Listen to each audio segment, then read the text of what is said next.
to shift into the applicant space since you took us there. Okay. When you think about how an applicant should show up, especially in the HR space, so they are looking to either transition into HR or they're looking to grow into a leadership role within HR. What are Mm. some best practices that you think that employees should either hone in on or start to develop? Oh my gosh, I love this question. Aisha, it's so multi-leveled. It's good though. So, all right. First and foremost, congratulations for having chose a really challenging and rewarding field. Thank I think that HR used to be something people fell into, you. and Hmm. it has become a field that you either pursue or you don't pursue, which is good. It makes for more committed professionals in my mind. And I think that that distinction is what has caused, or at least has had a part in causing the evolution of the field. Gone are the days where we use the word personnel, we use the word manpower. We are about the employee experience. We are about the company's best interest. We are about so much that helps a company's strategy be realized. So it's important to, I think, absorb when you're an professional that you have a very important role. Okay. So my first thing is know your value proposition.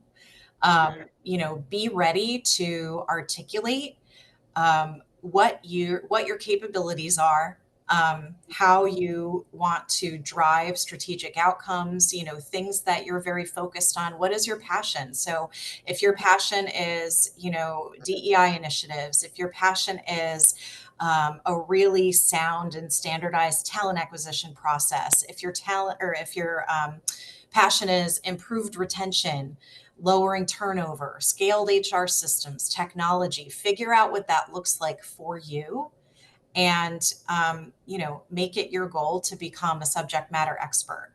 Now, there's something to be said for a generalist. Generalists have great careers. I myself am a generalist. Yes, I'm an executive, but I've done everything there is to do that is part of HR. That's what Hmm. that's what that means. But there are people that focus on specific areas, and that's amazing too. Just understand that it may be hard to evolve out of that unless you're with a company that's very open-minded and lets you move around. So Yeah. that's first piece of advice. Um, you know, Executive HR roles require fluency in finances, operations, change management, people strategy, right? So make good friends with your CFO. Um, Understand how to read a P&L. Stay within your budget. Yes. Really show that you understand the business side of things, because the people are part of the business, right? Yeah. And that's really, really super important because those relationships and that business acumen is going to help you partner with leadership that much better because they're going to know that you know what you're talking about and that you're able to speak to, how the business does what they do and, what is important, for their long-term success.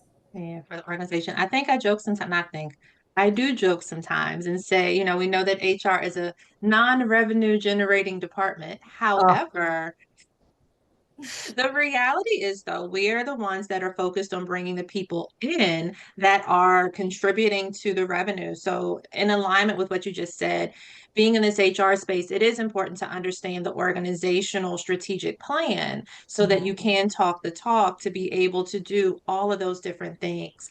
Even though the job market is tough, and even though it may feel sometimes like you've been searching forever, I think it's important, and I go back to knowing your value and knowing your skills and really honing in on, what that could mean in an organization. So maybe for you, it's not HR.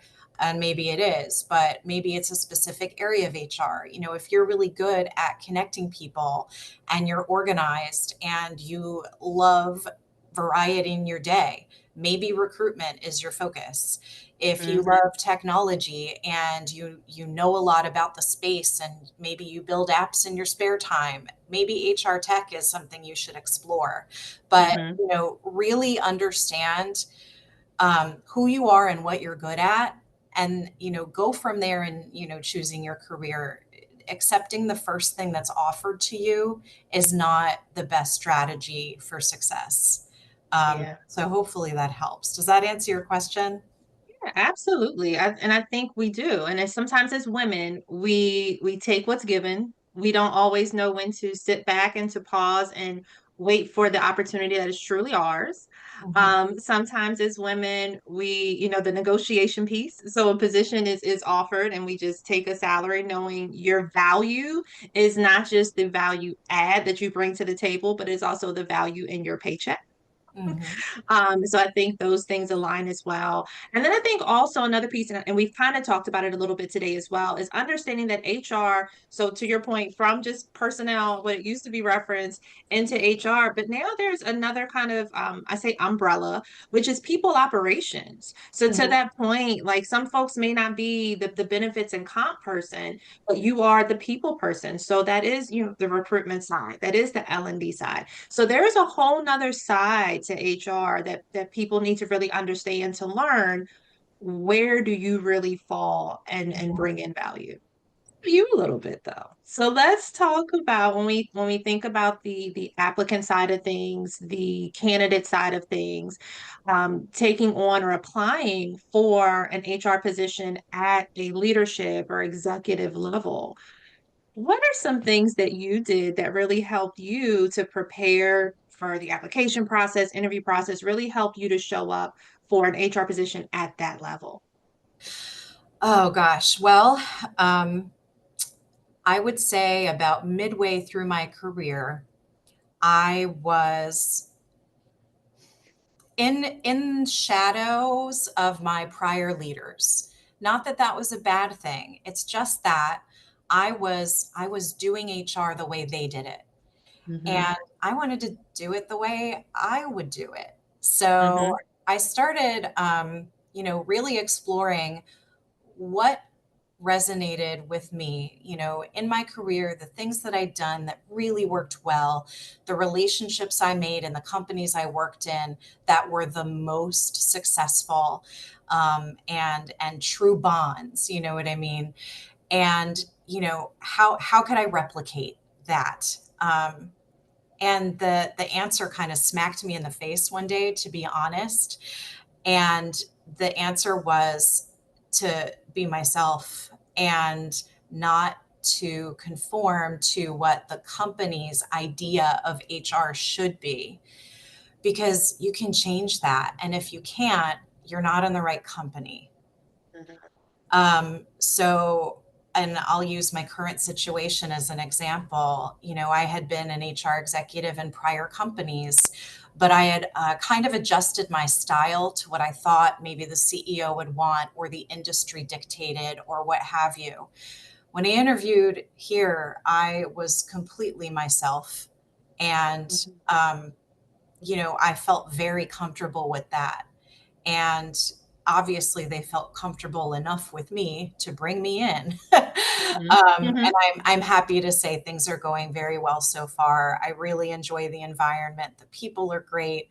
You know, I could talk about that all day, but, you know, ultimately what I think my message would be to, you know, job seekers that are looking to land an executive role is don't sacrifice, you know, your personality because you think you're supposed to be another way for that company, because you're Right. not. Otherwise, the right company is not going to hire you, the wrong company is. And that's not what you want, because you're going to be out of there in 7 months. I have a few Hmm. examples in my LinkedIn profile you could take a look at. Uh, but, you know, just be who you are. And, you know, before you do that, obviously take the time to figure out, you know, what that is and the impact that you want to have in a company. again, I think I said this, a version of this earlier in our conversation, but your title doesn't make you strategic or the strategic leader that the company might, want. Your impact does. And Mhm. being able to understand an organization's challenges and get in there and really dig deep and figure out who you need to work with in order to make improvements and positive change, that's going to have the best impact you possibly could. So Mhm. that would be my advice.